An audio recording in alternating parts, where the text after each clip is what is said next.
Hey there, hey there, hey there.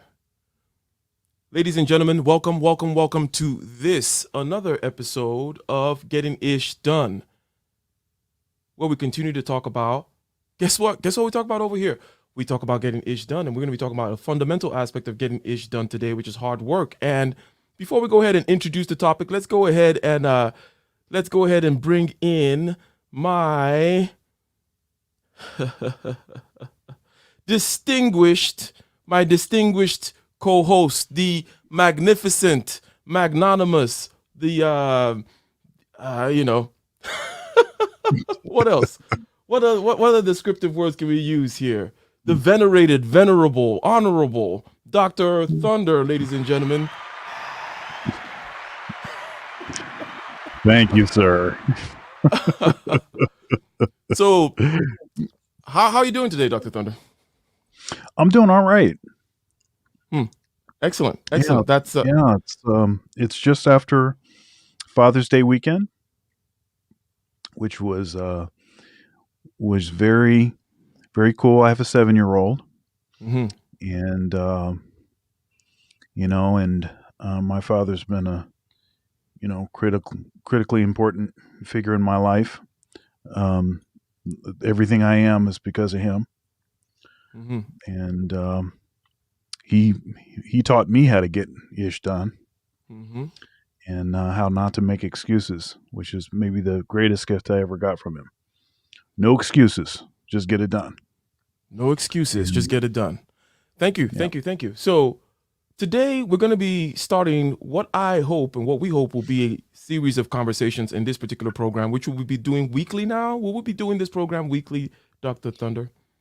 yes, sir. Yes, sir. Yes, So, sir. ladies and gentlemen, L. Boyd, Nicer, Aaron B., we know you guys could not get enough of the game and the gems, and you just could not get enough of us, right? You could not get enough of us. You could not get enough of this collaboration. So this collaboration is going to be occurring weekly, okay?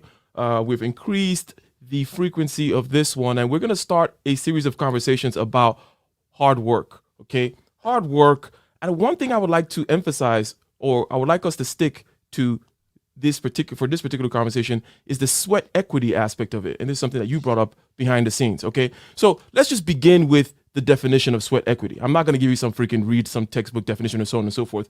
I'm just going to say, okay, there are two parts to this phrase, right? There is the sweat, okay, which connotes labor. Ain't that right, L. Boyd? Right? Shozan, the sweat aspect of sweat equity is labor or human capital. And then equity connotes ownership, having a stake in something. So, sweat equity. What does that mean? That means you put in labor as the investment and you get to own the results of that labor, right? And you're like, oh, well, how's that different? Well, look, there are other kinds of labor. Most of the time, the labor is you work for AT&T. AT&T pays you, but they own the building, they own the brand, they own the customers, they own everything. One could even say they own you, right? And in other words, the result of your labor is AT&T's. Sweat equity suggests that you're putting in an investment, okay, in the form of human capital, which we all have, the sweat of your brow, the work of your hands, your skills, you pounding the pavement, knocking on doors, whatever it may be, and whatever the results are of that is something that you own. That's what sweat equity is about. Now, sweat equity is something that we've heard probably some Silicon Valley T-shirt wearing annoying person talking about sweat equity, and sounds lame, but there really is something to it in the sense that there is your labor, okay, but you have to look at your labor now as a capital investment. In other words, human capital, and then you get to keep the spoils, if you will. You get to build something. So we can use that as a launching pad in terms of elucidating the landscape regarding what sweat equity is. I just mentioned a couple of things, which is that it is labor, and it is the labor of the sort that you get to keep the spoils, and you're building something for yourself that you own, and that we do all have the capacity to invest human capital. You can take it from there. yeah. Um, the the sweating part of the equity is often the reason why some resist. Um, uh, But they'll gladly work for AT&T. What's that about? exactly, and this doesn't seem to be the same kind of risk Um, and risk is that is a that's a tricky it's a tricky thing. There are some risks that don't make sense. That would be dumb. So I was on a I was on a panel discussion. I think it was on Bernard's. Well, I was being interviewed by Bernard, and he, as usual, he asked people to come up, Hmm. and we were talking about uh, the definition. Actually, it might have been on Ramil's channel, but we started talking about the definition of faith, right? So I think there's this sort of um, rudimentary pedestrian sort of definition of the word faith that people that are not really believers in any particular thing will sort of quote and cite. And of course, it's a straw man, and nobody would believe in anything in that fashion. In other words, like a blind faith, like a leap of faith. People talk about a leap of faith. That's when you don't really know what's going to happen. And, well, maybe if I step off the side of this mountain, all the natural laws will reverse and I will just float. So I won't go to my death. No, that's not what we mean. Faith, the biblical faith, there's a Greek word pistis, the word pistis. Pistis means, it's a legal term actually, and it means to argue to the point of belief. So that's not quite the same thing as just believing anything that somebody says. And when you think about risk, there are certain kinds of risks that would be like a blind leap. And then there are certain kinds of calculated risks that are based on information that you have. But it's still a risk. It's not necessarily going to go well. Hmm. But the benefit of taking a risk is you own the reward. Hmm. 100%, 100% ownership there. And we have the $5 super chat monarch of the kingdom, or wherever she's from, or he or it. Snuggles in the building. You mind reading what Snuggles has to say? Oh, yes, yes. Let's see here. How many people out there are risk takers? You need more workers than risk takers.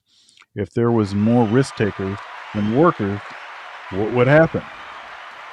Okay, I think that's a fair question. Shout out to Red Sings the Blues. Another round of applause for you, Red Sings the Blues. You should be subscribing to Red Sings the Blues. He has a good podcast. He has good content. He's got a good mic. What else could you ask for? Right. And he has good guests. He's He got has really good good guests. There you go. There you go. Such as, Dr. Thunder and myself and some other people. He's got good guests. He's got a good podcast. He's got a good mic. And he out here supporting all the time. Subscribe to Red Sings the Blues. So this thing about people whom are risk takers versus people whom are not, I would, before I turn it over to you, it is a small percentage of people that take risks in a grand scale. Yes, However, one cannot live your life without taking certain kinds of risk, a life worth living, that is, right? So we're that's not right. saying that everybody should drop out of college and go do the Steve Jobs thing, right? Everybody should be so self confident in themselves and so on and so forth and be such a creative genius type that they're going to be the next Einstein or so on and so forth. No. However, there are small areas in your life where rather than just sit back sipping beer, what you invest today, okay? Take, for example, I interviewed a guest last time on my show. I believe it was Sunday. And her name is African Tigress. And she has a series of businesses, okay? She is, I think she's about 24, 25 years old. Okay. She has a series of businesses. She has Airbnbs in Nairobi. She has this soap business. She has this business where you teach people how to, about the continent and different languages and so on and so forth. She has a YouTube channel that's almost hitting 100,000 um, subscribers and so on and so forth. Okay. Now, the thing about why I bring her up is not everybody's going to do that stack of many things, but even the one thing, such as her hobby, which she then took into, which was soap making. She knew she was good at soap making. I know some of the backstory behind it. She did not mention this part, but she was good at soap making. She made some soap for her family, right? The African black soap thing. And then she was like, maybe I can take my hobby and I can invest something into it. Again, sweat equity, not putting money into it or whatever. She took her legs and she walked all over Nairobi, knocking on doors, asking who the purchasing or procurement manager for businesses were, such that your hobby now becomes a self-sustaining thing. So imagine now, let's say it's pottery. You can just be making pottery in your garage, and the pottery equipment and the time that you put in gets paid for by other people. Okay, so you're not going to be the pottery, the next magnificent pottery company of the world. You're not going to then leapfrog off of that to start a mergers and acquisitions business. Not necessarily, but we all have aspects in our lives where we are already putting in labor. And if we used the idea of capital, right, human capital and sweat equity, we can use our labor, invest in our labor such that we get to reap the benefits and own the benefits of the labor. So, what do you have to say about that? Yeah, this reminds me of several times in my, I was a freelance musician before anything. That's been the thing that sort of has facilitated everything in my life.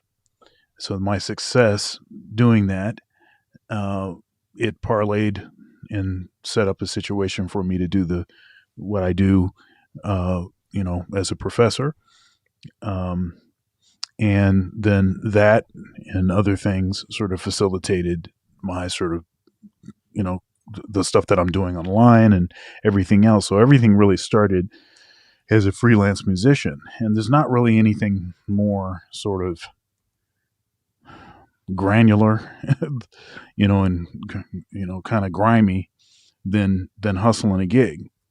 I mean, Mm-hmm. and it's all about sweat equity. When you're getting started, you don't have any money. You can't pay, a company to market you or to come up with some kind of, strategy, or, you don't have a lot of money. So, but what you always have is you always have your time, your intensity, right? You have your focus, you have your, the work of your hands, you have your legs, right? You have your sweat, right? So, I Mm-hmm. Mm-hmm. remember Mm-hmm. several points Yes, of time. blind guy, his wife, their life said something about sweat equity of walking and looking dusty to make it happen. African time. Yeah, exactly. She talked about how her legs would be all dusty when she showed up in these businesses. Okay. But That, guess what? Now she has a soap making business. Okay.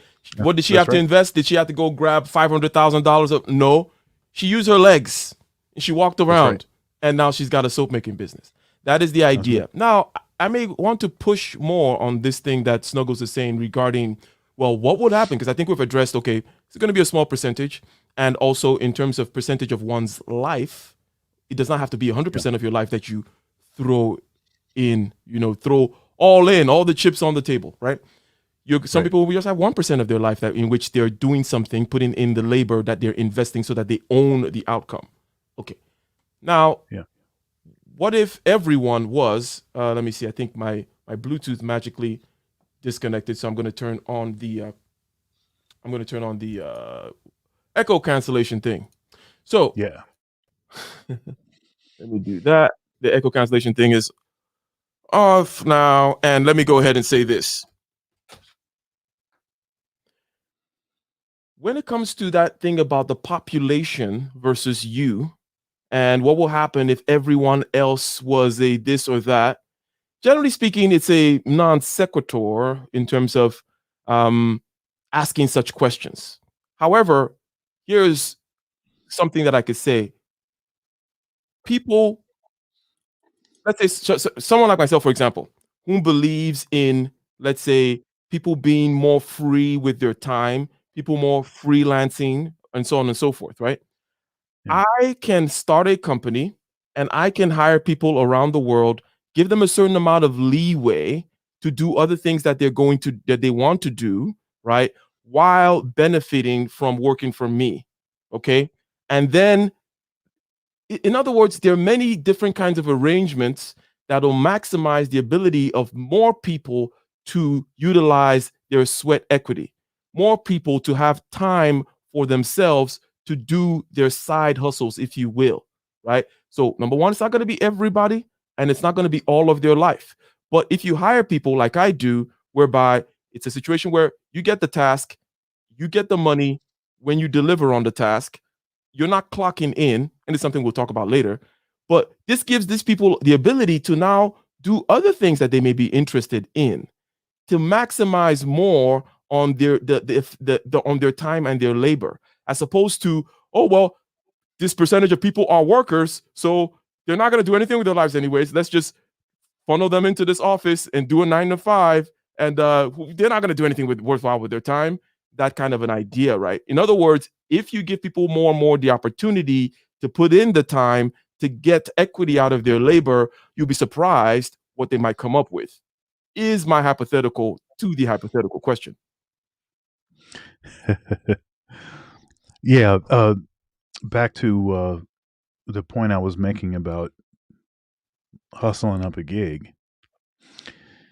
You know, I remember sitting in my family room, my house, and with members of my band, and stuffing envelopes with, you know, with CDs, demo CDs, um, and those recordings were produced. They were created in my house, in my home studio, and then they were burned one by one on my CD burner in my computer.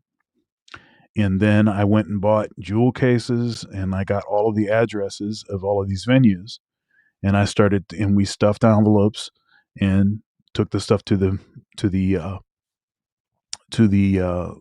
post office. Also, uh, as far as having a book of material that we were going to play, making copies of sheet music and stuffing it in binders with the plastic covers so that the books would last longer. All of that stuff was done not by hiring somebody, but it was my own labor. Mm-hmm. And I still have those books and I still use them. Mm-hmm. So, yeah. So, Aaron B.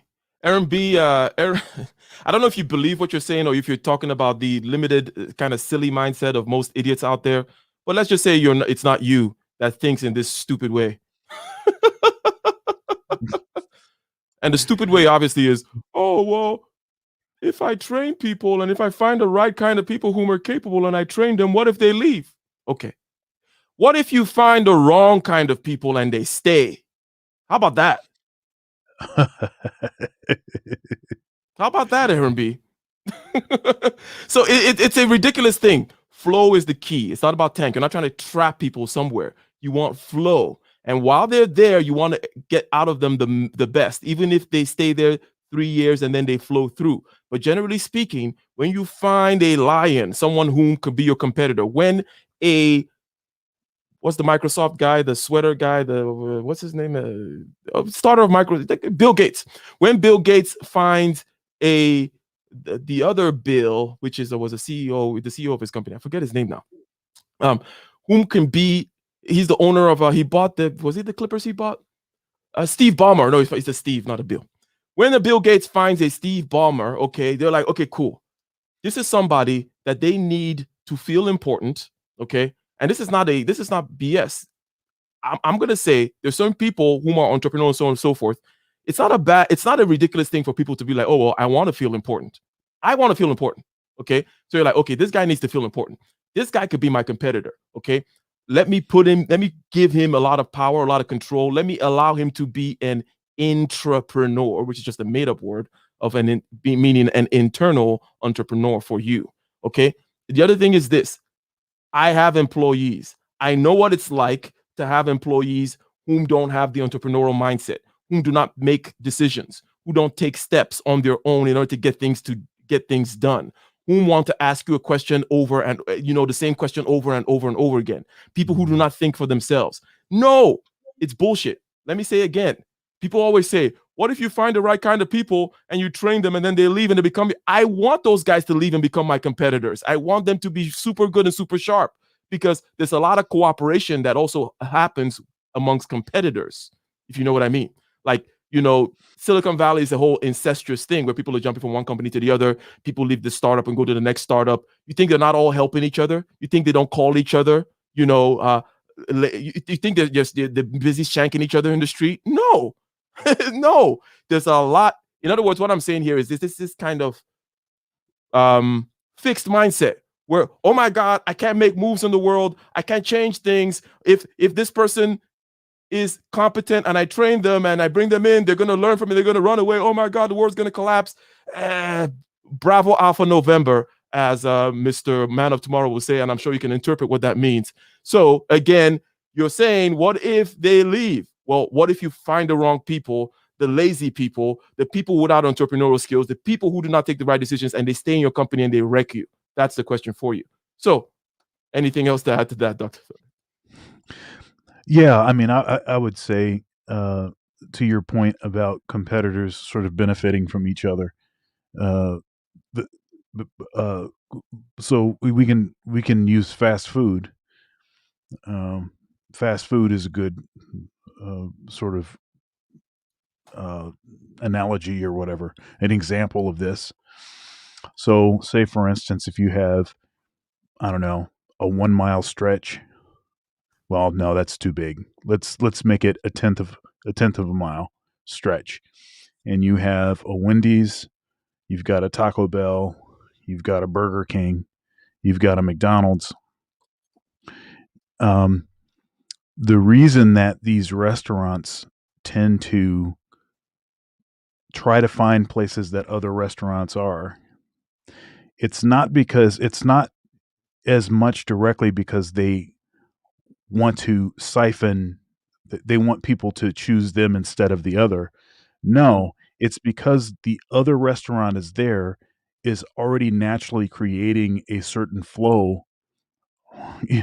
So there's already a certain uh, traffic pattern, if you will, Mm-hmm. that was created by a lot of these other restaurants in that area. And so they're just basically taking advantage of the flow that's already there. And actually, what ends up happening often is that everybody ends up making more money, you know? And that's one thing. Another thing is the idea of, sort of creating your competitor, that kind of thing. That's happening all the time in academia. I'll say, in particular, in the performance areas.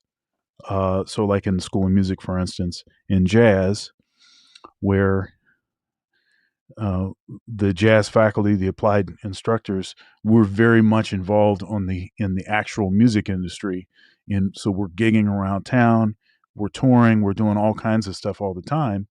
And if we teach our students well enough, then it is possible and even likely that one of our students will be offered one of the gigs that we were offered in the past. Mm-hmm. Is that a good reason for uh, us to say, you know what? I shouldn't teach them as well. I should have a lot of secrets that I keep from them. Um, that's it. It's not a good idea. And the idea here too is we should also be developing in our own careers so that the sort of gigs that maybe s- former students would inherit wouldn't be the gigs that we would be interested in uh, anymore anyway. Hopefully, we have moved on and we've gone to a deeper, a higher level, and so you're not really competing against the same folks. Last thing I'll say on this is, in my experience, what seems to be the case, what seems to be true about most people, is that you can tell people all of the tricks and all of the secrets, um, and most people will not do all of the work necessary to to benefit from that knowledge. they won't do the work. So it's like hidden in plain sight. It's hidden in plain sight. Mm-hmm. They know all of this stuff, but they're not going to do the work. So it's not really so it's such a small percentage of people that are actually going to be these people that potentially could actually compete against you. Mm-hmm. It's just it's like it's totally a non-issue. 100%.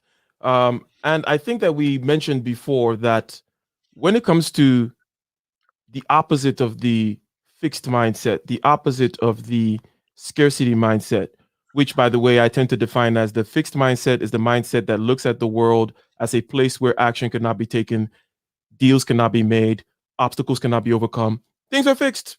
Okay. Imagine a video game where you can't do anything, right? And then the other mindset is, one of those RPG video games for anyone who plays video games where you can move everything, you can interact with the world, you can pick this thing up, you can cut that thing.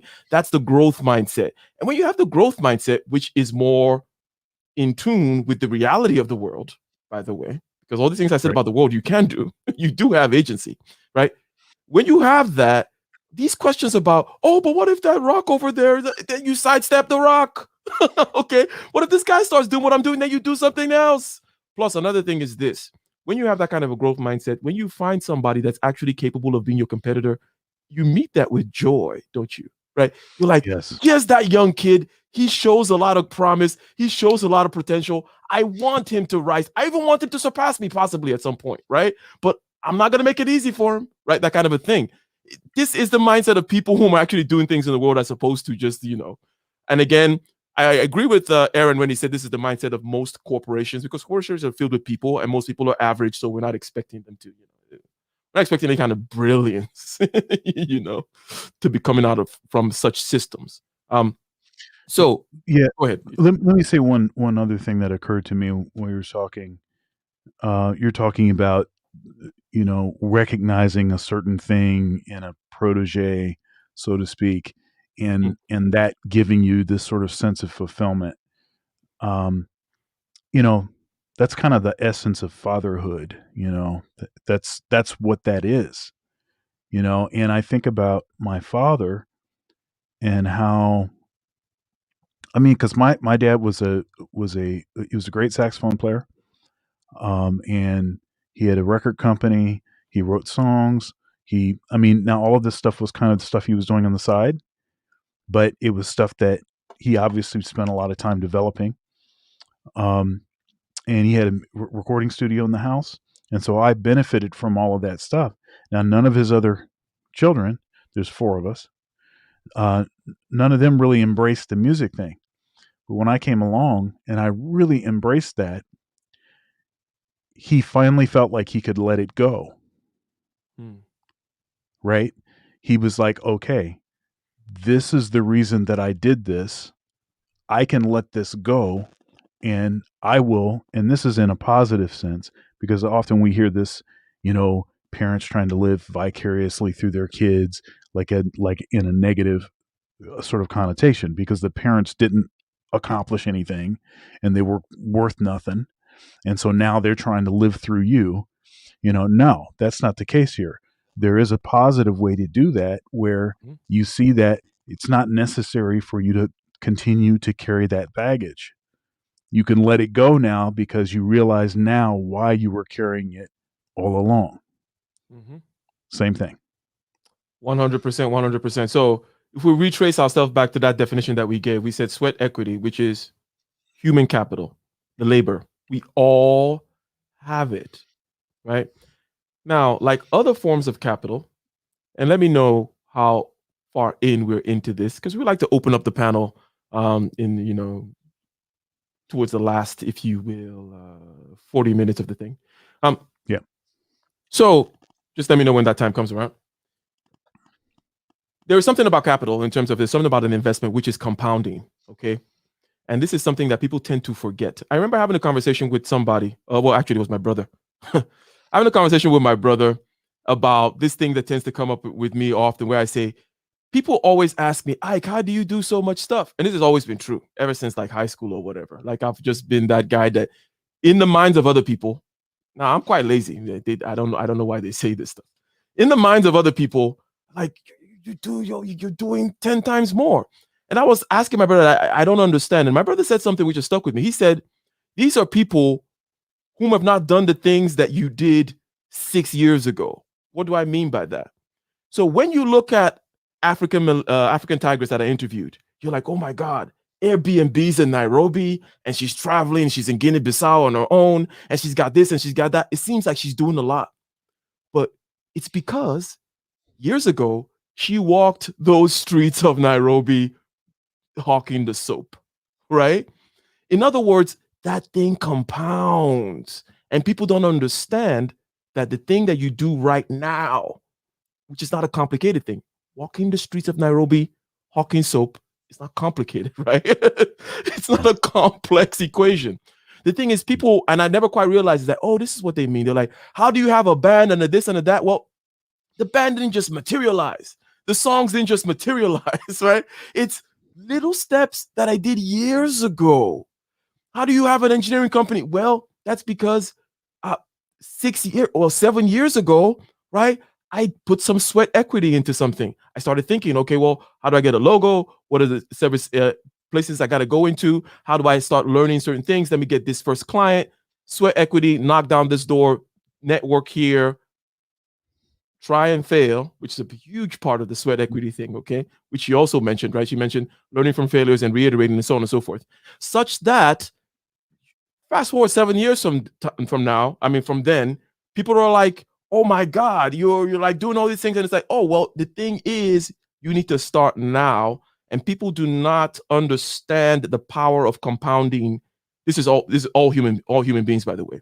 We don't understand how things compound. And by the way, you can look this up. If you're able to fold a piece of paper 50 times, it'll reach to the moon or the sun. I forget what it was. Let me say that again. If you can compound, through that exponential increase, you fold it once, it gets thicker. You fold it twice, it gets thicker. If you are able to, which you cannot because of the mechanics of it. If you're able to fold it 50 times, the amount of growth is such that again it gets to the moon or the sun equal, in terms of how big it is. It doesn't really matter, right? But that's how Mhm. compounding works. The sweat equity that she put in walking the pavement, the sweat equity I put in 70 years ago starting this engineering company. People look now and just think, oh, how are you just able to materialize this crap out of thin air? No, it started from nothing. It started from zero, right? No capital other than human capital. So, any comment as to the fact that this is equity, this is something you invest, it's capital you invest, and it does compound like any other kind of capital, right? And as a matter of fact, it tends to compound more. And guess what? You own it. There's something called Prometheus Engineering. There's something called African Tigress and her businesses and so on and so forth because of something we just created out of thin air, but just by the work of our hands, just like that. And it was only a few years ago. And then now you see the results and you think it's magic. Yeah, and there's such a thing as Thunderpub music. There you go. There's such a thing as Black Notes music production, and uh, you know, look, yeah, I'm gonna read some I'm gonna read some scripture for us. Go ahead. Um, and since I have the cross on, I guess I'm the guy to do that. Yeah, very Um, good. but it's a reference to uh, this sort of urgency that you were implying by talking about now, what you do now, right? And that knowing the time that now it is high time to awake out of sleep, for now is our salvation, nearer than when we believed. For he saith, I have heard thee in a time accepted, and in the day of salvation have I succored thee. Behold, now is the accepted time. Behold, now is the day of salvation. And understand the point of this. I mean, this can be applied to everything, any Mhm. positive thing that you're trying to do, anything that you're trying to get moving. Stop sitting around and waiting. If you are sitting around waiting for your life to begin, Wake up. This is your life. Wake up. This is your life. Mm-hmm. And, you know, do not, if you are watching movies, watching documentaries, watching, um, I don't know, listening to podcasts so that you can vicariously live through the experiences of others and throw away your own dreams and aspirations, Mm-hmm. that is not the reason why that programming exists.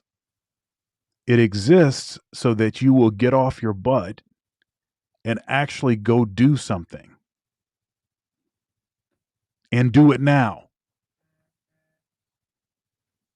Stop waiting. Do it now. Behold, today, now is the day of salvation. Now is when you'll be judged. Do it now. 100%. This came up in my last conversation as well. After African Tigers left, the mad scientist of the manosphere, K Polymath, Kaizo slash misogynoir, or whatever craziness he's up to these days, came in and we were talking about that day of judgment, right? The day of judgment, which is, every day. Oh, whenever the thing comes for you, right? And how to be able to stand and face, in order to communicate with everyone, face yourself. Okay. Yeah. Okay. Face yourself. And not to think that, oh, you're gonna wake up from, as you said, you're gonna wake up or sleep into some other dream, which is your life. It's like, no, it's happening right now. Right now. And if you did it right now, if you start right now, imagine how it will compound. Okay. Whereby 5 years from now, you're like, oh my God, I have this much freedom. I have gained this much equity. Okay. In other words, for somebody, like if I wanted to, let's say, buy Prometheus Engineering from somebody, right? And it's a small engineering company, it's not a big engineering company, right? If I wanted to buy Prometheus Engineering from somebody, in other words, if I wanted to use another kind of capital, right? Other than the sweat equity which I used to just build it seemingly out of thin air. I'm saying it's out of thin air, but no, obviously I collaborated with people where it was help along the way, things happened, blah, blah, blah, right? But I would have to pay somebody $5 million, okay, using the simple equation of a certain multiple of earnings, right? $5 million. 7 years ago, it was zero. 7 years ago, it was just sweat. 7 years ago, it was just something in my head, right? Now it's $5 million and it's growing, right? I would have to pay $5 million to just only 7 years, okay? So imagine what could come out of you starting today to do something. Again, it does not have to be, oh, you're going to take over the world and all that kind of stuff, but there is something. And let's segue now because it goes into that thing of starting now to the conversation that Mr. Kevin Samuels had with the gentleman. He's doing Men's Week today, this week. Kevin Samuels is, and he had a great show. I like when he talks to men. Yeah, it's good stuff. So, Oh, oh man. Oh, if you know I have to say about 90% of the show, I was just thinking to myself, okay, all of the critics that are like, oh, he's so hard on women and he's not fair. If he was talking to men, he wouldn't say any of that stuff. Dude. mhm, mhm, He took the gloves off, man. I mhm. loved every second of it.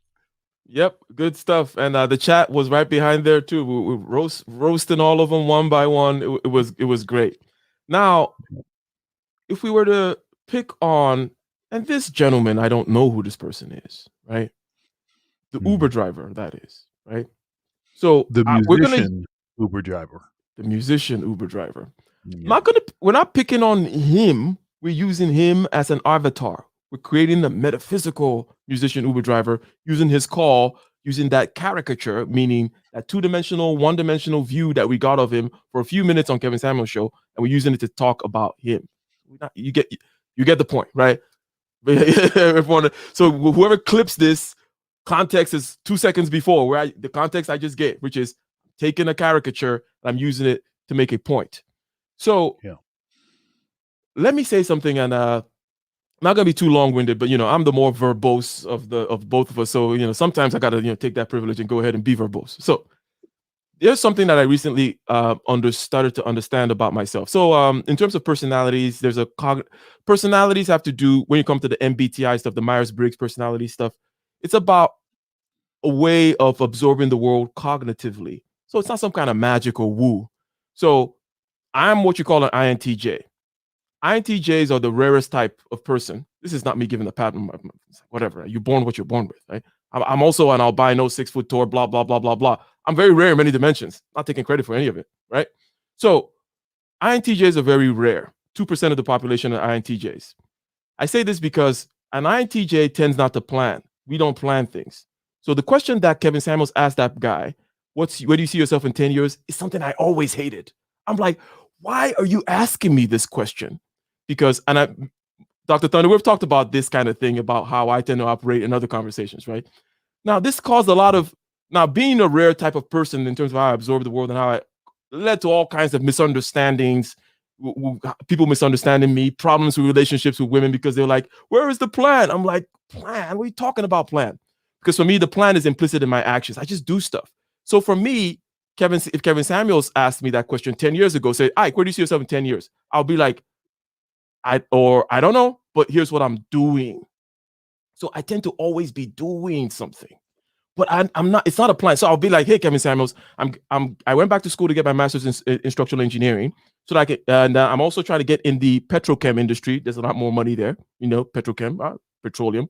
Obviously, there's more money in there, and also I'm trying to get my PE license.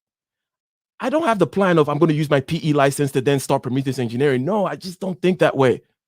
I know it's a possibility that once I get the PE license, I can do that. It's just one obstacle after the next. So I always used to judge that question harshly, like, come on, why are you asking for a plan? But now I realize that no, most people need plans in order to execute, right? So the problem with the people who don't have the answer to that question, the regular people, not the non-INTJ weirdos like me, is they don't have a plan and they're not doing anything either. For me, I don't have a plan, but I'm doing all kinds of things. And I know that there are future implications for everything I'm doing, but I just don't, the plan is not explicit. In other words, it's implicit in my actions. So that guy not actually having a plan is something that's actually consequential, because you notice he didn't say, oh, but I am also, I'm planning this, blah, blah, this business. He didn't say he was doing anything either, right? So it segues into this thing that or it dovetails, ties into what we're saying about starting now, having a plan. And what do you have to say in general about Mr. Uber using him as a caricature? Well, first I want to say something about you, and then and then I'll say something about the musician Uber driver. So this is interesting because uh, I often will say that I'm a planner, Hmm. but I learned how to be a planner, and that's not because I myself need the plan.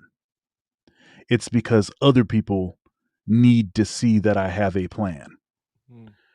because it makes it easier for them to follow me, Hmm. right? Because they understand that there is an objective, so it makes it easier for them to follow and believe in me, so to speak. And so now, one thing that I do is I have a schedule, and on my schedule, I just allow for enough time to do the kinds of things that I want to do, and the kinds of things that I need to do for whatever the project is. But that's not really planning. That's just sort of uh, allotting time for certain activities to make sure that those activities can happen uh, with regularity. So what's interesting is I've heard you describe yourself. I see myself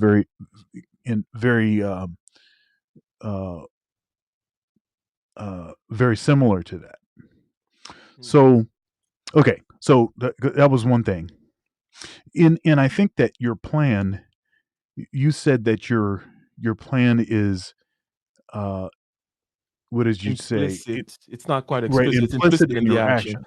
And also, by Right. the way, that means it's morphing. And in other words, I allow it to be able to morph depending on what get done. You get what I'm saying, right? It's going to be morphing and nebulous, if you will. Yeah, It's nebulous, but I think it is, at least in some way, understood subconsciously. 100%. Right, because I mean, because you have to still be able to walk in a particular direction. I mean, Yep. you can't totally have no idea. I'm Hmm. just trying to give some maybe some nuance so that it's understood clearly what it is that you're saying, because you're not saying that you don't even know what you're going to do when you wake up in the morning and you just do this. No, I You know. know, that's not what you're saying. But you don't necessarily plan out far. Like, you don't have like charts that with your 5 year and your 10 year and all that kind of stuff that people say. And that's honestly, that's been something that I've struggled with also. I've just learned how to do some of that so that Mm. other people feel more comfortable with me, kind of a thing. Okay, now that I said that, um so the musician Uber driver. So I think the problem here is actually, I don't necessarily think that he's doing bad for himself. Maybe he can be working more than the 50 hours he said he was working. I don't necessarily think he was doing bad for himself. The issue that I had was that he was throwing women under the bus because he himself was not in, Hmm. he hadn't established himself enough to be respected and followed by a woman of a particular caliber that he would be interested in. And the dude is dating someone pursuing a double doctorate, and he's a musician driving an Uber. And if so, come on. Obviously, Yeah. she's going to have a hard time taking you seriously, you know. And this is one And he of the said, reasons "Black why. women are my enemy," and Kevin Samuels is like, "No, your pocketbook is your enemy." Exactly. Exactly. And and this is one of the reasons why you hear people frequently in the red pill community say, "Hey, man, you shouldn't even be trying to be in any kind of relationship until you're, 35 or older." And you hear the fresh and fit uh, folks, Myron. He has a notch count actually that he has associated with that also. He's even more explicit than that. So. Uh, yeah, it's tough to get the kind of respect from females if you don't have. I mean, you have to have your stuff together. I mean, now he could date a woman that was, say, working fast food or something. She would totally respect him, no problem. But not the one pursuing a double doctorate. I'm sorry, it doesn't even make any sense. It's totally ridiculous. Like, are you for real? Mm-hmm. Mm-hmm. That's Now, hilarious. the thing about, and I see, and I know you got the red background, and there's a temptation now to just slide into red pill conversation. And Omega Dreads is over there asking, well, so why should men say get married? Anyways, so there's something about, and Kevin Samuels always says this, like, look, divorce is not that common in the $250,000 and up thing, Ugh. you know? That is facts, man. So it's like, You if know, you keep your problems to yourself. I don't have those kind of problems. yeah, yeah. That's a Whatever. I think that's a powerful point. That is a powerful point.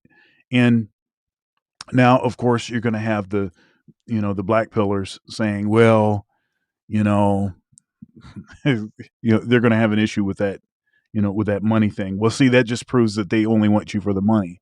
Well, Well, they better damn well want you for the money and some other things, but the money better be there. If they have their head on straight, they better be that's right. hypergamous. They better be That's looking right. for productive man. Why the hell are they here if not why the marriage is a man here if not to protect and provide? Why would they risk this, that, and the other, bringing children, so on and like what people always act like they live in some weird space fantasy or something. Like, no, you're right here on Earth. Open your eyes, like you said. Open your eyes right now. This is your life. You're on this planet. It's an economic planet. It's a planet of energy. It's a planet of give and take. The bus can hit you outside. If you do not work, you do not eat, as you like to quote from the Bible and so on and so forth. So it's like Yeah. there are roles that are out there. What's this kind of lobotomized woman you're looking for that does not want money? Get the hell out of here. Yeah, yeah, and I'll say this too. There's a practical. There's something practical about lower divorce rates beyond a certain earning. How much money's coming in the house, and one of them is that these days we're in this sort of constant contact with with our spouses. Constant contact. Mm-hmm. Facebook, Instagram. I mean, you got to like the pictures that they put up. You got to, and all like this. Um, the text messaging constantly, phone calls. It's in constant contact, and so it's the principle. Here's the principle. The principle is what my dad was trying to teach me when I first got interested in girls, and that is that you want to be careful with the first gift that you get, someone you're interested in, because you're going to always have to trump that gift. Mm-hmm. You're always going to have to do something a little better, a little better, a little better. You're Mm-hmm. always going to have to do that. And so my dad would jokingly say, you know, for these girls, the first thing you should get them is a seed. Then the second thing you can get them is a pot of soil. Then the third gift will be a bottle of water. you know, so he's, and then of course the fourth gift is the plant, right? Mm-hmm. Um, and because if you're going to be with someone for any length of time, you're going to run out of stuff. Now, to the point of beyond a certain income level, lower divorce rates. If you just have more of an upside. You just have more things that you can do to keep you distracted. 100%. And And you're and and you're that's you're not busy. You're not all in each other's space all the time, right? right. And typically, it tends to be the case in those kinds of households that there's a separation of roles, right? Where the woman is staying home, the man is working his 80-hour work weeks, is traveling, is doing this, that, and the other.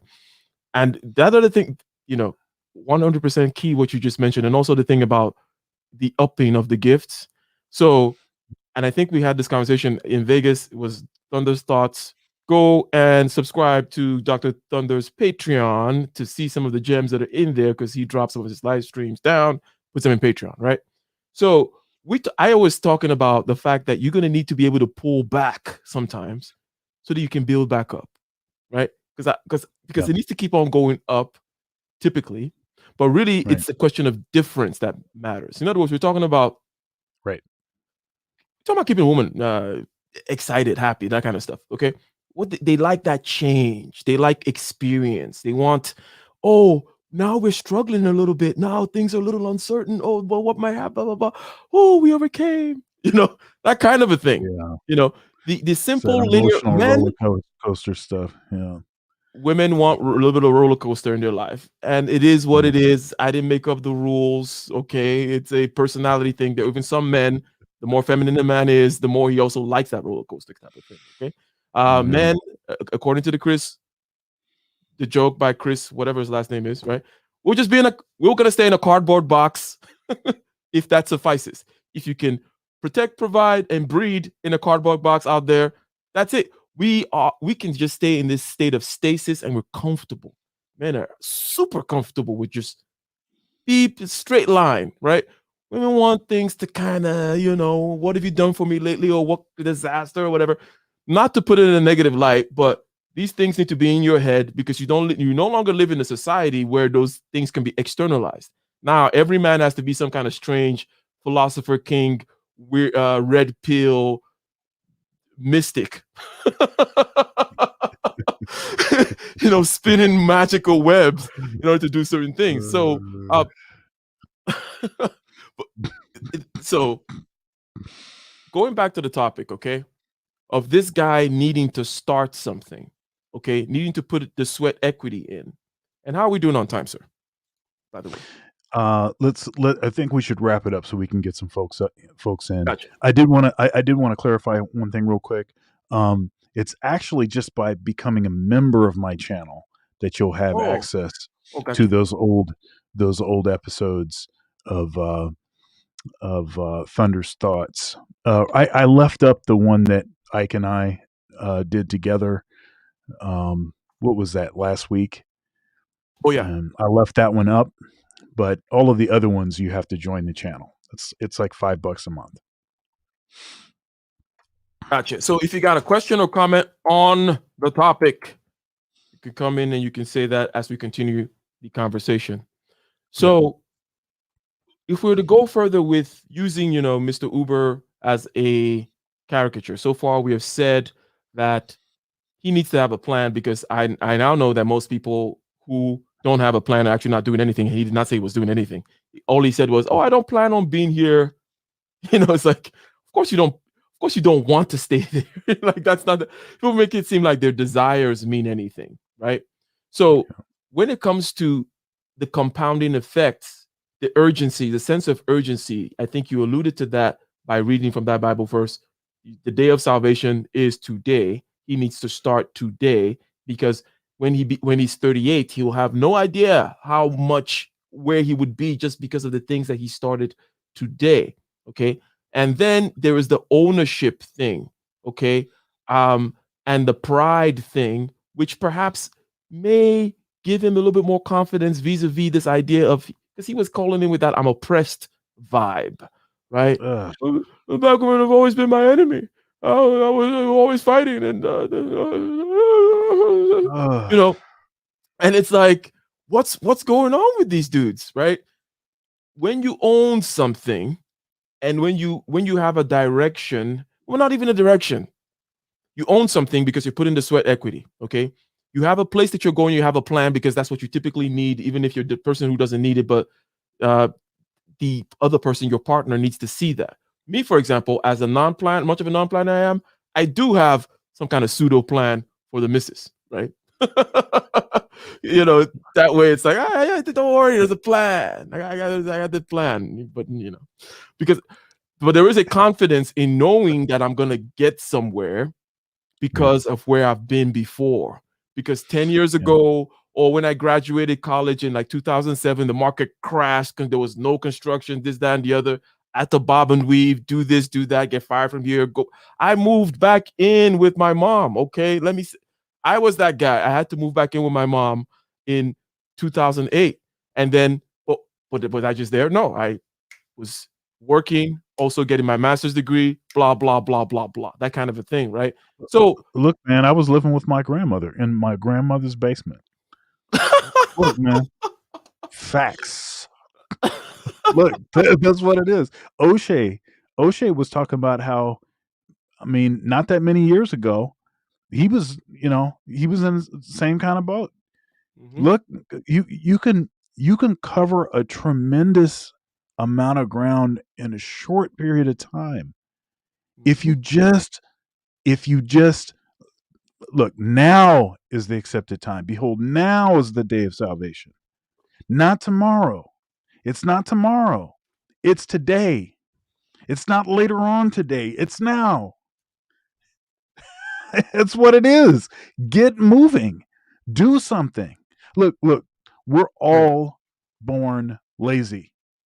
We're all lazy. Have you seen a baby? Come on. Have you seen a baby? Okay. We're all born lazy. You have to put one foot in front of the other. You have to put one foot in front of the other. Get it going. Get yourself moving. Just citing that, hey, I'm just, man, such and such just seems, I'm just lazy. I just have a hard time doing. Everybody has a hard time doing stuff. Have you heard of something called gravity? It affects me the same as it affects you. Let's go.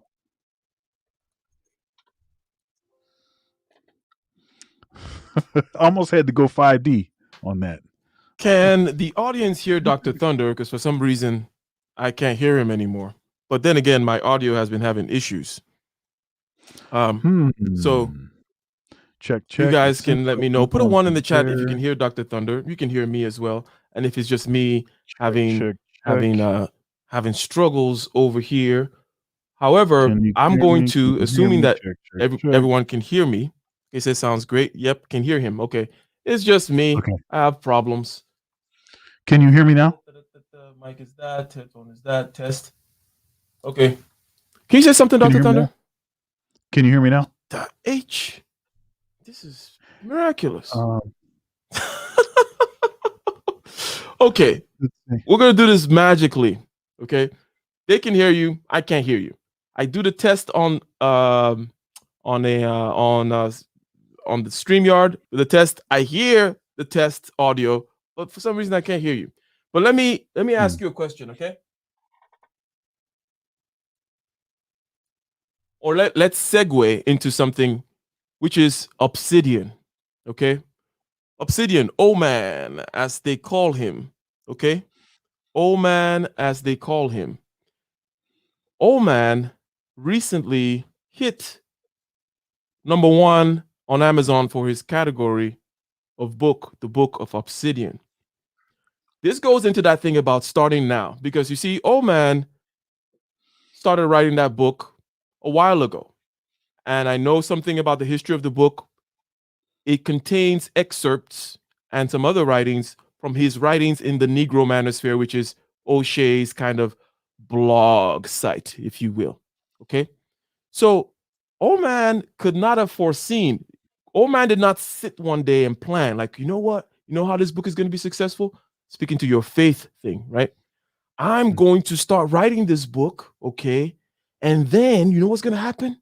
Kevin Samuels is going to blow up in the middle of 2020. Yes, yes, yes, that's what's going to happen, okay? And he's going to blow up, right? And then in June of 2021, he's going to then recommend my book, okay? That's why I should start writing the book right now. And this way, I'm guaranteed it's going to succeed. No, he just started writing the book, okay? And hold on one second. Let me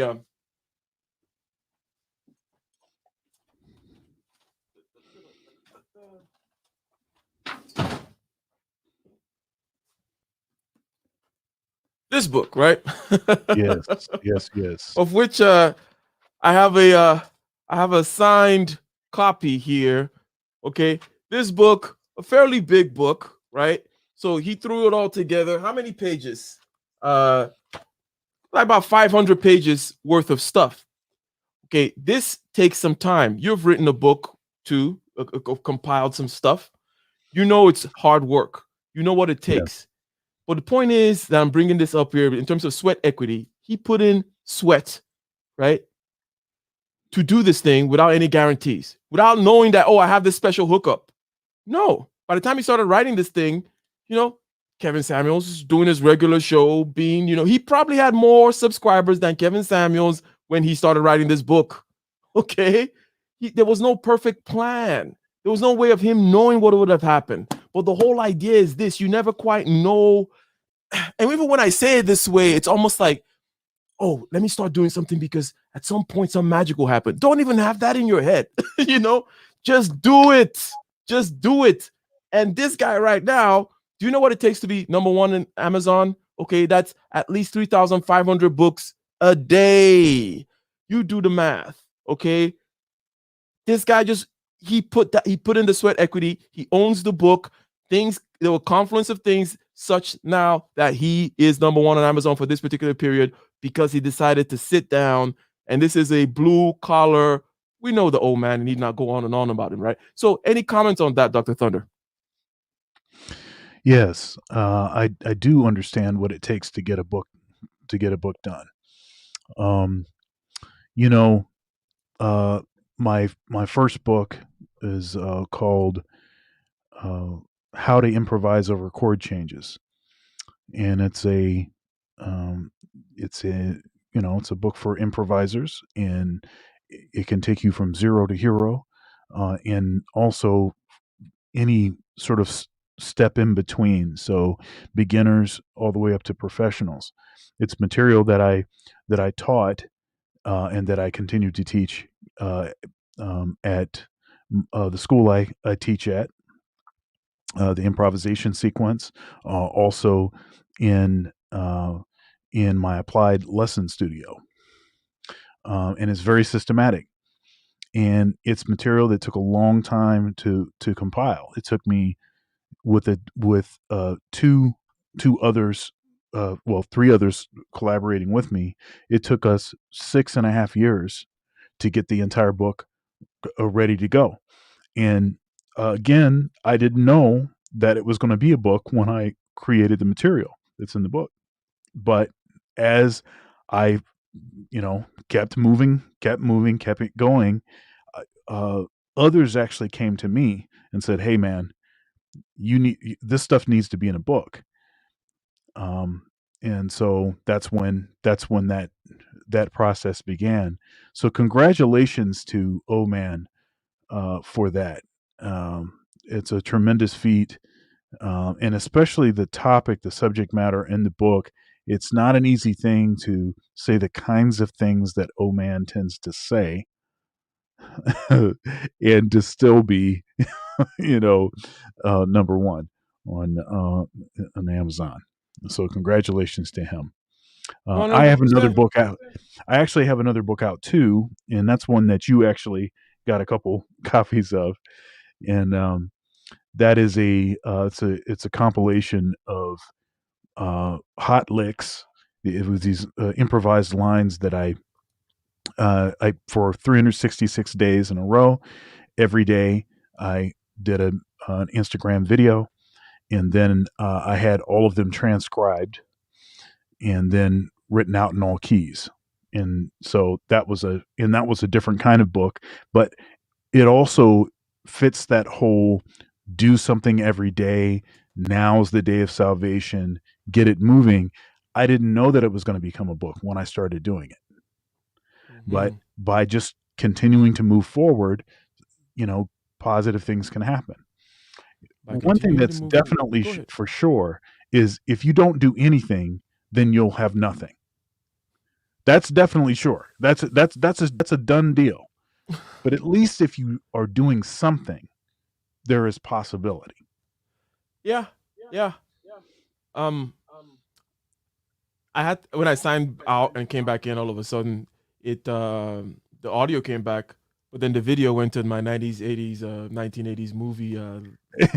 StreamYard. I don't know if I should blame StreamYard, but anyways, I'll get my act together. But I think I just had to sign back in, and then the audio now is in there, so I can hear you again. So Good. if I were to go back and take a sweep as to the things that we are talking about here, we're talking about sweat equity. And this is going to be a series of conversations on hard work, with this particular first episode centering on sweat equity, and we're going to be having a weekly session of this getting ish done with Ike and Dr. Thunder now. We're doing it every That's two great. weeks, and there were lots of complaints like, hey, we cannot wait. Okay, we cannot wait for the next episode. So, hey, we are now going to be bringing you the getting ish done every week with my magnificent, magnanimous, marvelous, and not maleficent uh, co host, Dr. Thunder. And this is going to be a series of conversations this that we're starting on now, because last time we spent a whole month or so, or 2 months or so, talking about leverage. Now we're down to the hard work, and we say, what's sweat equity? Sweat equity is about human capital. Okay, the labor, your pound, shoe leather as they call it, pound on the pavement. Okay, the sweat of your hands, the work of your hands, the sweat of your brow. We all have it. Okay, human capital, by the way, is ubiquitous all through the supply chain. Okay, whether it be in, whether it's a product, a service, a software, well, somebody needs to make the product, somebody needs to ship it, someone needs to service the software after you get it, right, in terms of the call centers and so on and so forth. So there's human capital everywhere, and it's something that we all have. However, other people deploy human capital using other means, such as money capital, right? But the thing about when they pay you, to deploy your labor if you don't own the product, right? But sweat equity, on the one hand, you have the sweat side, which is the labor side. On the other side, you have the equity side, which means you own the result. And many things come out of sweat equity. And we've also talked about the fact that just like any other kind of investment, it does exponentially increase, right? There's an exponential interest that comes with it, compounding interest, right? Such that when you look at somebody that's doing something and you say, oh, how did they get there? How are they able to do so much? Well, it's because they started now. And now for them was 5 years ago. Now for you is right now, so that five That's years right. from now, other people can look at you and be like, how do you do this? How do you get people to pay you for your pottery? Say, well, because I started now. Shout out to his wife. Hello, everyone. Greetings, salute to the panel, salute to the chat. It's good to be here. Thank you for having me. Absolutely. Likewise. So, question, comment, concern on the topic. All right, let me just adjust my mic. Excuse me, I didn't have it here. Hope you can hear me okay. Yes, we Loud can. and clear. All right. So just, talking about, this whole getting stuff done, as well as the topic that you're on right now with speaking of Kevin Samuels, and well, let's just talk about the Uber and the musician character and all of these things and what women want. Um, I've played a traditional role in my marriage, in my lifestyle, in my lifetime, following my husband, and I am one.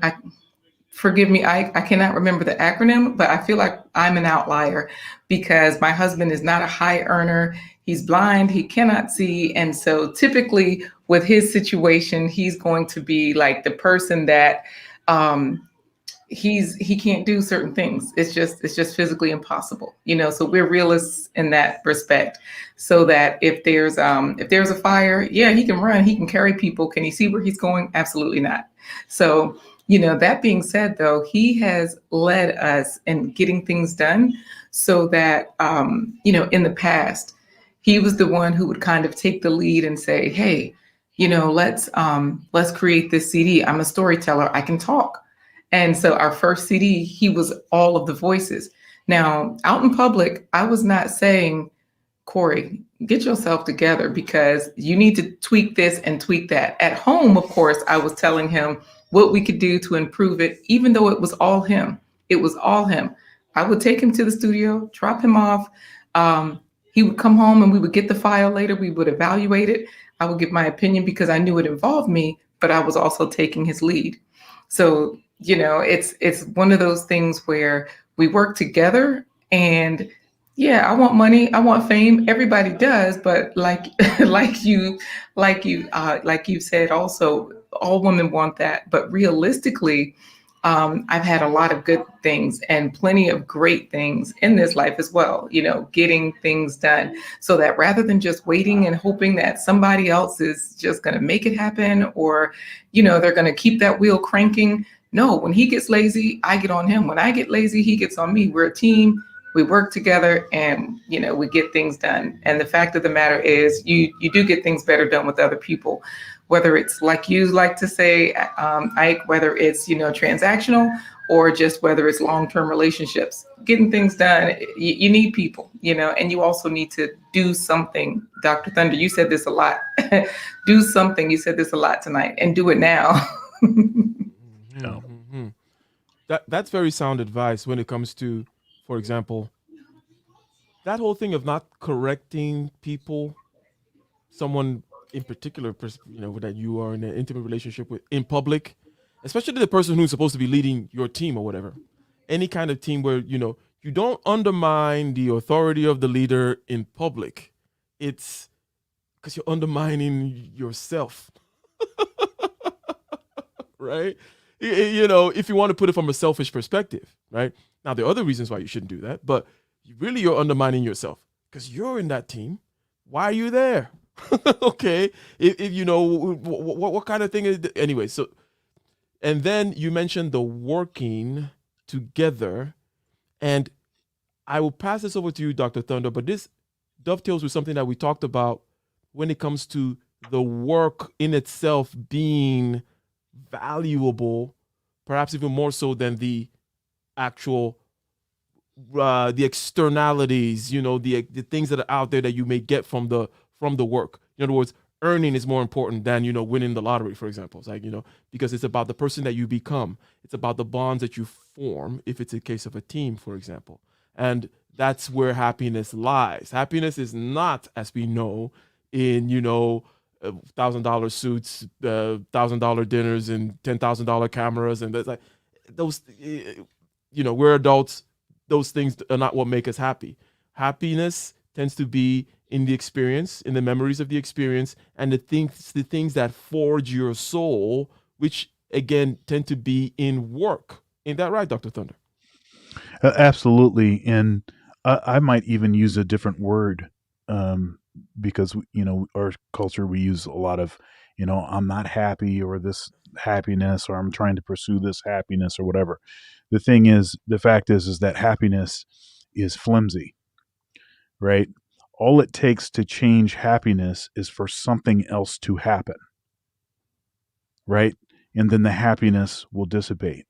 But something like joy, or something like, uh, I describe this to my students frequently, enjoyment, right? So, for instance, when I go into the practice room, I may not want to practice, I may not like practicing, and I may not be happy about that.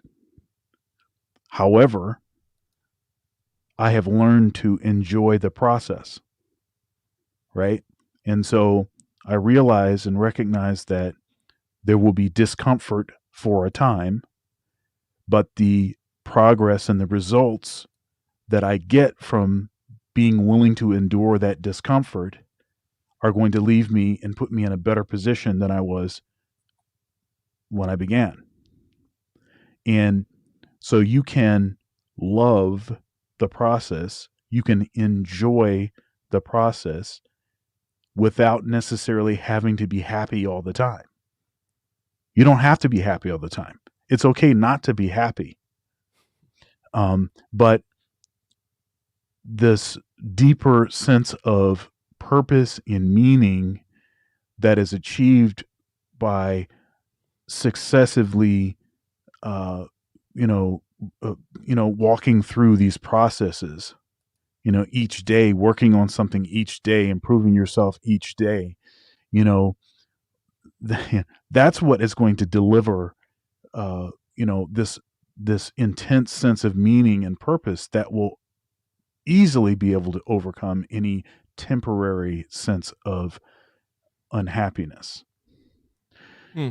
You know, uh, there's the phrase, the pursuit of happiness. This as being um, one of our sort of rights. As Americans, pursuit of It's a nice happiness. troll phrase too, like yeah, the pursuit. Yeah, and the thing is that you'll never really achieve true happiness, so to speak, because there is no such thing as true happiness, right? Because happiness is transient; it's always a moving target. It doesn't have an address. My dad used to always tell me, wants are insatiable, Hmm. right? So as soon as you get the thing that you want, that is supposed to be the thing that delivers the happiness, right? But then your desires change. Now that is not enough. Now it takes something else, right? And so, you know, chasing that thing around is never gonna. You're never gonna find what you want. But being willing to spend the time working. I mean, look, we're put on earth to work. Work is the job. That's what earth existence for human beings is supposed to be. It's Hmm. work, right? Sitting around and doing nothing, even if you're independently wealthy, that's not going to leave you in a good mental state because you're Hmm. designed to work. So yes, I do think that, yeah, that's sort of baked in the cake. The old unhappiness thing. Let me ask the guest panelist here. You said we're not happy. You were not happy sometimes, but you were still enjoying the process. Now, any tips for people whom may struggle with that, if you will? How did you overcome it? Is it a natural thing for you, or how did you learn over the years to to not trust that elusive thing called happiness? You get it when you get it, but you don't allow it. Now I'm giving an answer. Let me let you answer the question. Sure, absolutely. I think it goes right back to this caricature that we created with the Uber driver and the musician. You know, that person, like you said, he didn't say everything he was doing. Maybe he should have. Did he have a plan? I don't know. I know that for us, I realized later that we did not have a plan. Neither of us had a plan. But we were doing it together. So we were planning together. And I think that's part of what you have to realize. Look at your situation, look at your circumstances, look at all of those things and say to yourself, okay, am I the only victim here? Because the same way I was a victim of him not having a plan, he was a victim of me not having a plan. So there's no blame, there's no fault. Don't place it there. Just keep the work moving forward. So definitely, look at your situation for what you can do, for what you can help, for what you can work. And speaking of a plan, the man just came into the room. So he's over here on the side. So definitely, Corey, this is Ike. Hey, what's up, Corey? Nice to hear your voice again. And it's Dr. Thunder. I'm in your seat. You want to sit here? I'll sit here. Okay. So Corey is going to take his seat, and I'll just catch him up a little bit on why I'm talking about our plan. So I just asked Corey, just so that you know, it's him and Dr. I gotta say this before I sit down. Thunder. Wait. Thunder. Let me make sure I'm still in there because something just happened with me in the screen. Oh, okay, go ahead. Thunder. Dr. Wait. Thunder. Ike and Dr. Thunder. You improvising there? Yeah, little somebody's dragons. Imagine Dragons remix. Right. So you catching me up with? Yeah. So basically, everybody's saying hi to you in the chat, just so that you know, Corey. Hello. They were talking about like how the topic is getting things done, Mhm. and so how are we getting things done out here? It's logistics, it's work ethic, it's mental fortitude, it's all of those things. Just get it done. So Dr. Thunder is like, yeah, he's always like, I got a scripture for you almost every time. So he gave us one talking about like, now, don't wait. The time is not tomorrow, but now. So, one of his points was just start, just get it done. And then Ike was saying like, have a plan. So they were using one of the guests from another show, Kevin Samuels, where this guy was an Uber driver and a musician, and he was going after this girl that they had been together 8 years. They decided to date, but it only lasted a year because she was pursuing a dual PhD, or I know a PhD in something else, but basically a double degree. Mm-hmm. And they had been together this long, and he was basically being told, okay, well, what's your plan on the show? What was your plan? Why would you even go after someone for marriage if you can't provide for someone for life? So I came on to get my 2% in. And basically what I was saying is that, get yourself together in life, however you have to get it together in life, because Ike was speaking of himself as an outliner, being an albino, 6'4", successful. And he knew that he didn't always have a plan, but he would get certain things like, oh, let me get this license. Oh, later, this business that I'm starting or this engineering firm or what have you, oh, this comes in handy. He puts his pieces together, but he's just getting things done, logistically moving forward. And so now when I came on, I was saying like, yeah, I'm like in a situation like Ike, I'm part of the outlier crowd, you and I. Whereas you're blind, there are certain things you can't get done, you won't get done. We know that, we accept it, we move forward anyways. We don't look at it as, oh, you're just struggling, you're just an Uber driver and a musician, which Corey happens to be a musician, by the way. I'm not an Uber driver at all. As is well known, we're all Dr. Thunder's musician. I'm an honorary musician myself too. So We've heard you, Ike. You're a musician. And so, that's what I was saying is that, but I would always follow your plan. I would let you take the lead as the man and say, yeah, let's get things done. Like with the CDs that we've produced, and you were like all the voices, and you're like, I can write, I can speak, I adapt, this is what I do. So you would go into the studio, and I would drop you off, I would pick you up. And instead of yelling at the studio, man, what is this? Have them redo that. Let's try this. We would come home, we would review it. When we got the reel, we would send it back, we would do something else. So he's saying, happiness, this is what Dr. Thunder was just speaking on. Happiness, you are not always happy in the process. And so Ike was speaking on happiness as well. So the question is, how do you stay happy? This is the question presented to me. And I was saying, like, you take ownership. You're not always happy, but it's a happy process. So you also just move forward. You just do what you got to do. And Corey's over here smiling. I see the smile at the corner of your lips. And so I'm going to get off of here before he tells the truth, because that's what he's about to do. So go ahead, Corey. What is the happiness thing about in terms of, happiness is fleeting, it's elusive, it cannot be a goal, it cannot be a driving, motivating thing. It's kind of like, a little bit of cherry on the sundae, it's the icing on the cake. If you find it, it's great. If not, but how do you stay happy in the work, in the process, as Dr. Thunder put it? And this is vis-a-vis other people who struggle with it. What would you tell them? How to be not happy in the process, but how to be satisfied, how to be in joy, as Dr. Thunder would put it, in the process, even though happiness is fleeting. Red, red wine. That's the answer, I guess. No, that's not the answer. So what's the real answer, Corey? What would you say? I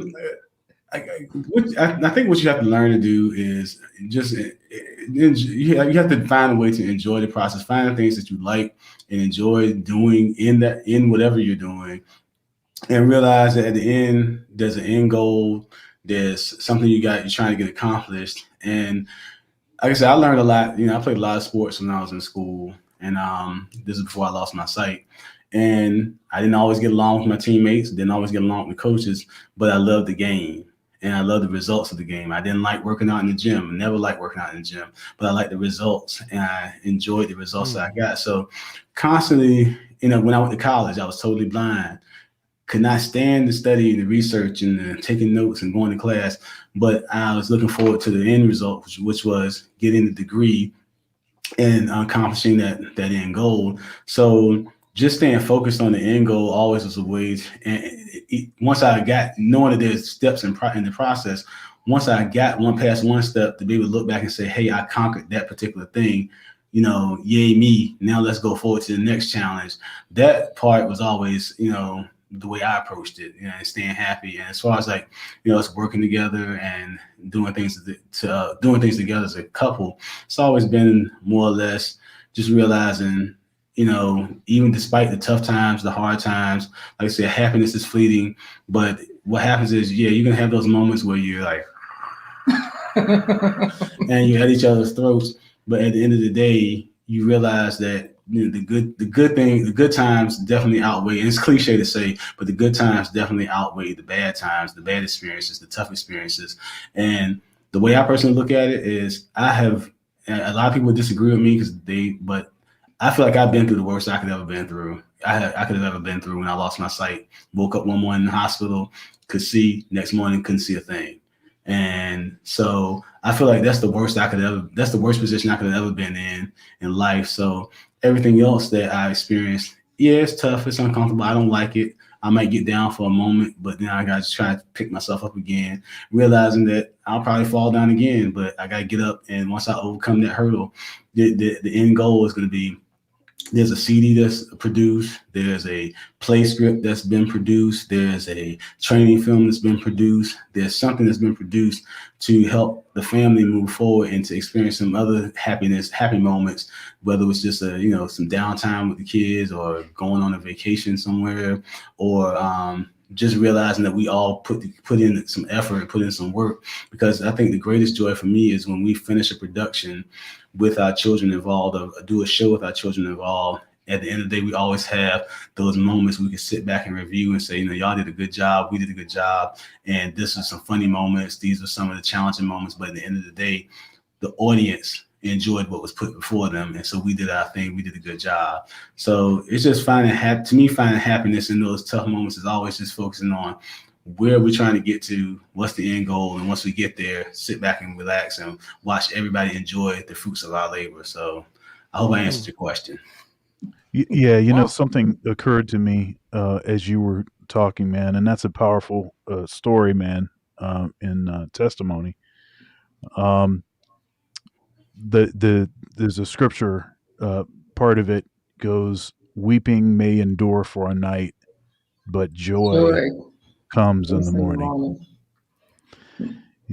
And that's really what all of this is about, right? It's that sort of tension resolution thing that's happening. I mean, that we hear all the time in music. Tension resolution. The resolution is made greater by the intensity of the tension. If you have a shallow tension, then the resolution will be shallow. If you have an intense tension, then the resolution will be that much more deep and meaningful. And so, as the scripture says again, weeping may endure for a night. So, in other words, the struggle is temporary. It is temporary. All of those things that we hear, the light at the end of the tunnel, all of that. At least if you have that point of reference that you can fixate on, you can do it. You can get through it. And there's a reason why people want to do these 100-mile these super marathons or whatever they call them. I can't even remember what they're called. It just sounds crazy to me. But running 100 miles, there's a reason that people want to do that, and that's because the struggle that they go through, when it's over, the sense of fulfillment, it is equally profound. Yeah, that seems to be, it's like the human condition. That's the whole thing. And it's the most most sort of rudimental, granular, molecular, down at the molecular level. It's that, but it's also represents the highest struggle, the highest thing that we can achieve. It's baked in the cake. It's in there. Excellent. Let me, let me give the guests on the panel the last word, and then we'll wrap it up. Go ahead, Corey. Seems like you wanted to say. Yeah, I was gonna say, I don't mean to dominate the time, but when you already did, because I took too long to explain it. My apologies, Ike, for trying to. When Dr. Thunder was speaking about the tension and the resolution and how the struggle is overshadowed by the triumph at the end of the tunnel, the light at the end of the tunnel. A lot of times we have to, people don't realize that people say, well, struggles are temporary, but there's no time limit on temporary. It just doesn't mean it's just not permanent. And the other side to it too is, I just remember, this is where the part that got me over a big hurdle in my life when I first lost my sight. I remember just having this really vivid dream that I was trying to catch a ferry over across a local river here in our hometown in Virginia. And the boat pulled off as I was stepping onto the ferry, and I was hanging off the side, and I was yelling and screaming, and these strange animals were in the water around me, and I was just really fretful. And then the captain of the ship spoke and said, "Stop, calm down. There's nothing that you're going to go through that I'm not going to carry you through.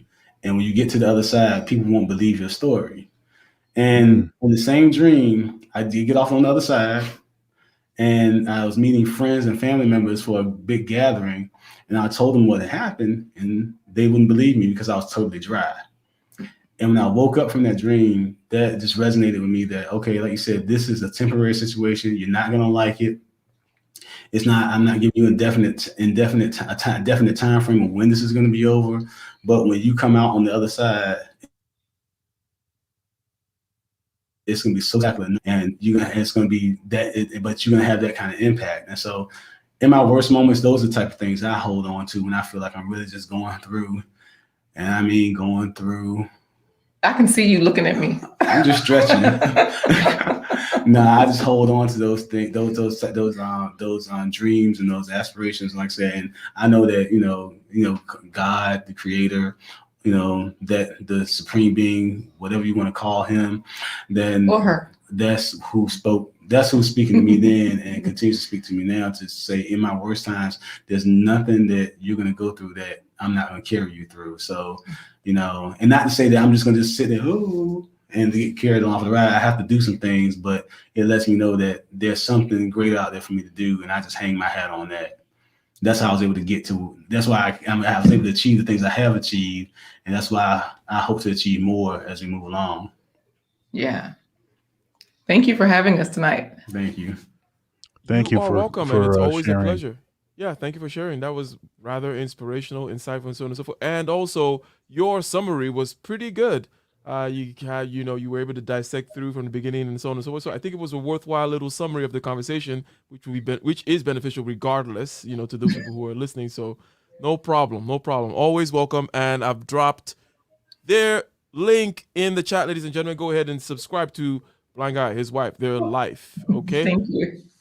Indeed. Until next time. So, Dr. Thunder, we are going to wrap this up until we come back again with the second part, and maybe I'll tease it right now and I'll give you the last word. The second part is this.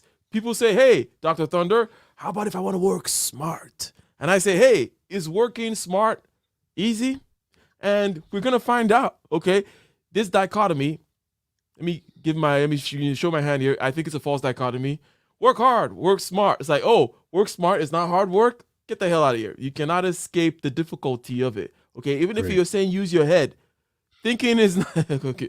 If thinking was easy, okay. Anyways, so let me give you the last word on this, and then we're gonna come back for the next round, if you will, on the hard work topic, talking about is working smart hard work?